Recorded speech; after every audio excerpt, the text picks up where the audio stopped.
구약성경 832쪽입니다. 시편 42편을 교독하겠습니다. 하나님이여, 사슴이 시냇물을 찾기에 갈급함같이 내 영혼이 주를 찾기에 갈급하니이다. 내 영혼이 하나님 곧 살아계시는 하나님을 갈망하나니 내가 어느 때에 나아가서 하나님의 얼굴을 배울까? 사람들이 종일 내게 하는 말이 내 하나님이 어디 있느냐 하오니 내 눈물이 주야로 내 음식이 되었도다. 내가 전에 성의를 지키는 무리와 동행하여 기쁨과 감사의 소리를 내며 그들을 하나님의 집으로 인도하였더니 이제 이 일을 기억하고 내 마음이 상하는도다. 내 영혼아, 내가 어찌하여 낙심하며 어찌하여 내 속에서 불안해하는가? 너는 하나님께 소망을 두라. 그가 나타나 도우심으로 말미암아 내가 여전히 찬송하리로다. 내 하나님이여, 내 영혼이 내 속에서 낙심이 되므로 내가 요단 땅과 헤르몬과 미살산에서 주를 기억하나이다. 주의 폭포 소리에 깊은 바다가 서로 부르며 주의 모든 파도와 물결이 나를 휩쓸었나이다. 낮에는 여호와께서 그의 인자하심을 베푸시고 밤에는 그의 찬송이 내게 있어 생명의 하나님께 기도하리로다. 내 반석이신 하나님께 말하기를 어찌하여 나를 잊으셨나이까? 내가 어찌하여 원수의 압제로 말미암아 슬프게 다니나이까 하리로다. 내 뼈를 찌르는 칼같이 내 대적이 나를 비방하여 늘 내게 말하기를 내 하나님이 어디 있느냐 하도다. 내 영혼아, 내가 어찌하여 낙심하며 어찌하여 내 속에서 불안해하는가? 너는 하나님께 소망을 두라. 나는 그가 나타나 도우심으로 말미암아 내 하나님을 여전히 찬송하리로다. 아멘. 고라 자손은 레위 지파에 속한 사람들로 성전에서 찬양과 예배로서 섬기는 사람들입니다. 따라서 오늘 우리가 읽은 시편은 하나님을 예배하는 삶에 익숙했던 사람이 기록한 그 시였다라는 점을 기억할 필요가 있습니다. 이 시가 정확히 언제 어떤 상황에서 기록됐는지는 알 수 없습니다. 그러나 본문을 자세히 살펴보면 시는 한때 성전에서 기쁨과 감격으로 예배드리는 사람이었지만 지금은 그 예배의 자리에 참여할 수가 없는 그 상황에 놓여 있음을 알 수 있습니다. 그러므로 이 시편은 예배의 자리에서 멀어진 한 사람이 하나님을 간절히 구하면서 드린 고백의 노래라고 할 수 있습니다. 시의 첫머리는 이렇게 시작하고 있는데 1절과 2절 말씀 제가 읽어드리겠습니다. 하나님이여, 사슴이 시냇물을 찾기에 갈급함같이 내 영혼이 주를 찾기에 갈급하니이다. 내 영혼이 하나님 곧 살아계시는 하나님을 갈망하나니 내가 어느 때에 나가서 하나님의 얼굴을 배울까? 아멘. 목마른 사슴이 물을 찾아 헤매듯이 시인의 영혼은 하나님을 애타게 찾고 있습니다. 여기서 우리가 주목해야 할 것은 시인이 하나님을 찾지 않아서 문제가 생긴 것이 아니라는 사실입니다. 오히려 그는 간절히 하나님을 찾고 만나기를 원하는데도 자기 뜻대로 나아갈 수가 없는 상황에 놓여 있습니다. 신앙생활을 하다 보면 우리도 이와 비슷한 순간을 만날 때가 있습니다. 하나님을 예배하고 싶은 마음은 간절하지만 상황이 허락하지 않아서 예배의 자리로부터 멀어질 때가 있는 것입니다. 또한 몸이 아프거나 예상하지 못한 사정이 생겨서 하나님 앞에 나아가 예배드리고 싶어도 하지 못하는 순간을 경험하기도 합니다. 더구나 시인을 더욱 힘들게 한 것은 주변 사람들의 조롱이었습니다. 하나님을 향한 갈망이 채워지지 않는 것으로도 힘든데 거기에 더해서 그 주변에 그를 미워하는 사람들이 그의 처지를 비웃으면서 너의 하나님은 어디에 있느냐라고 조롱하는 것입니다. 이 조롱은 단순한 말장난이 아니라 시인의 신앙 자체를 완전히 흔들고 있는 가장 아픈 말입니다.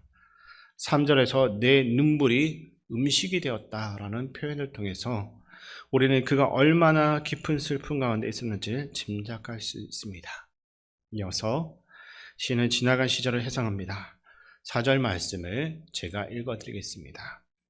내가 전에 성의를 지키는 무리와 동행하여 기쁨과 감사의 소리를 내며 그들을 하나님의 집으로 인도하였더니 이제 이 일을 기억하고 내 마음이 상하는도다. 아멘. 과거에는 절기를 지키는 무리와 함께 기쁨과 감사의 소리를 내면서 하나님의 집을 찾아갔던 시인입니다. 아마도 그는 예배를 인도한 자리에 서기도 했던 것으로 보여지고 있습니다. 그런데 지금은 그 아름다운 기억이 오히려 그의 마음을 아프게 하고 찌르는 상처가 되고 있습니다. 지나간 은혜의 순간을 떠올릴수록 지금의 현실은 더 초라하게 느껴지는 경험, 우리도 살아가면서 한 번쯤은 경험해 보았을 만한 감정입니다. 그러나 시인은 여기서 주저앉지 않습니다.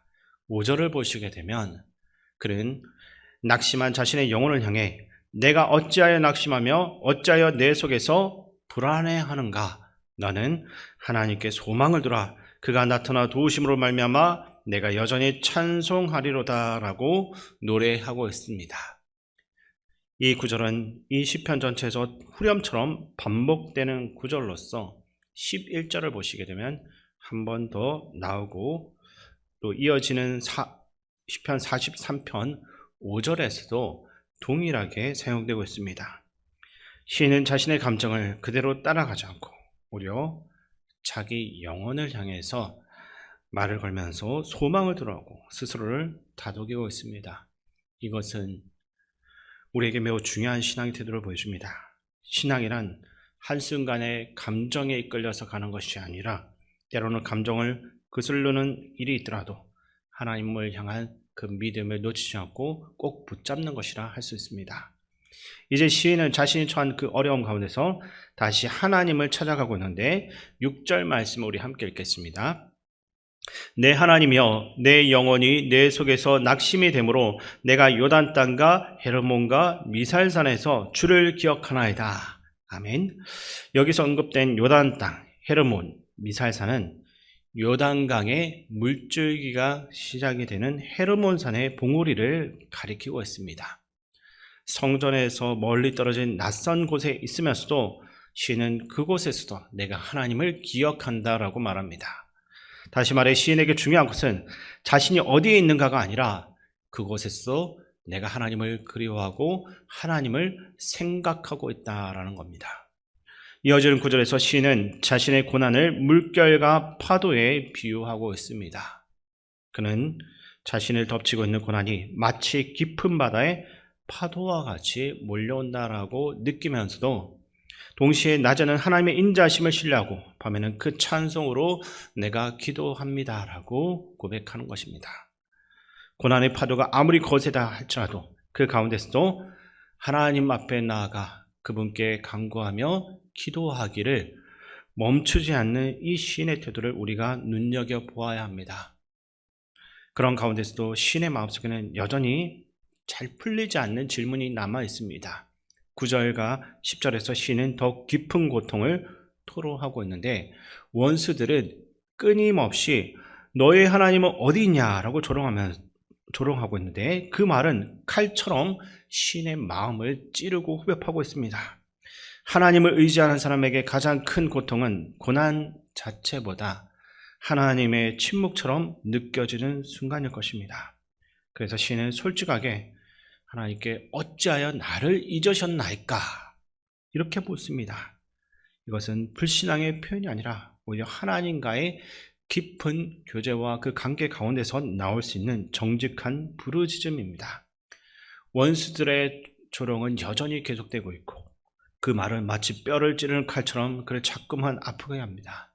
그럼에도 그는 그 질문을 하나님이 아닌 다른 곳으로 가져가지 않고 다시 하나님 앞으로 나가서 이것을 묻고 있습니다.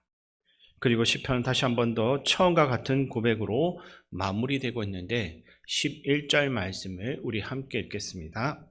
내 영혼아, 내가 어찌하여 낙심하며 어찌하여 내 속에서 불안해하는가? 너는 하나님께 소망을 두라. 나는 그가 나타나 도우심으로 말미암아 내 하나님을 여전히 찬송하리로다. 아멘. 시인은 자신이 겪고 있는 이 모든 일이 당장 변하지 않을지라도 다시 한 번 더 이 고백을 반복합니다. 상황이 극적으로 바뀌어서 한 것이 아니라 그 모든 것이 여전함에도 하나님을 향한 그 소망을 내가 절대로 놓지 않겠다라는 고백을 한 것입니다. 성경학자들은 42편과 43편이 원래는 하나의 시였을 것으로 봅니다.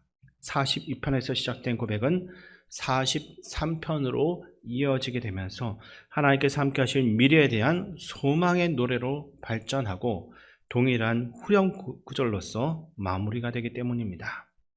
어쨌든 시인은 성전에서 하나님을 찬양하면서 지난 그 날들을 회상하며 지금의 현실 속에서도 괴로워하고 낙심합니다.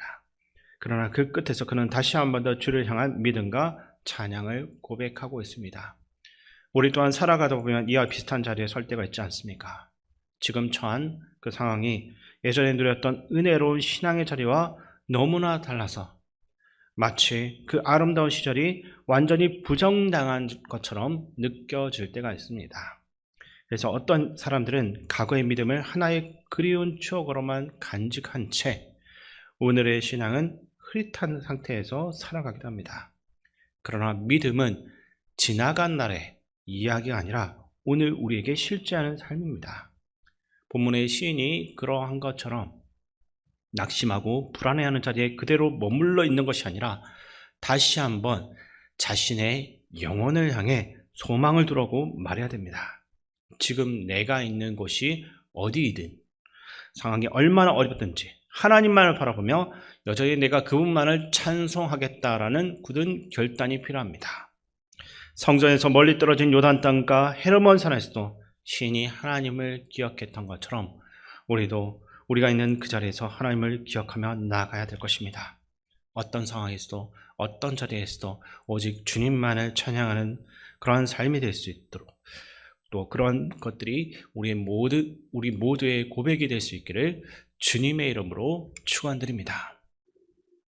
사랑의 하나님 아버지, 우리의 영혼이 언제나 주님을 간절히 사모할 수 있게 하여 주시옵소서. 예배의 자리에 나아가기 어려운 상황과 낙심되는 현실 속에서도 하나님만을 기억하며 소망을 잃지 않게 하시고 사람의 말이나 환경에 흔들리지 않고 끝까지 주님만을 신뢰하게 하여 주시옵소서. 오늘도 우리 영혼을 붙드시고 어떤 자리에서도 내 하나님을 여전히 찬송하리로다 라고 고백하는 믿음을 허락하여 주시옵소서. 우리와 늘 함께 하시는 예수님의 이름으로 기도드립니다.